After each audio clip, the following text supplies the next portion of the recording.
numbers were released today. The number of people buying new homes continue to decline. Folks, that decline signals the housing recovery is going to be slow. So people trying to sell their homes are doing all they can. But some people in Mandarin say their neighbor has gone way too far in his push to sell his home. First Coast News' Ken Amaro reports at 6.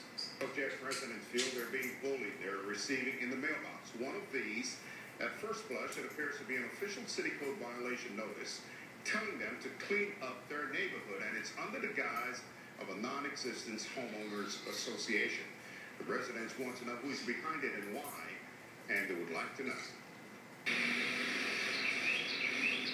Moss Ridge is a small subdivision, 59 homes, and most people know their neighbors, and they also know it is not a deed-restricted community. No question at all.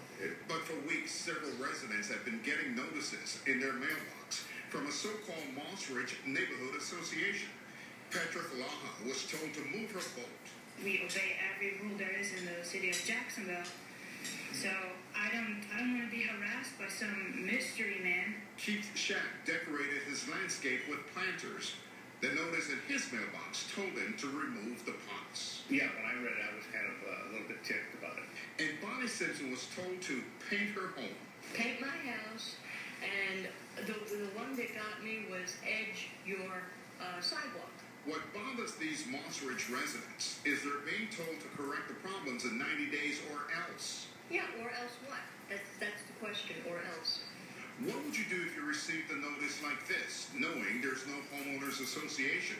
First, verify if it's legitimate. I checked the FloridaSunbiz.org website, and there's no Moss Ridge Homeowners Association registered with the state as required by law.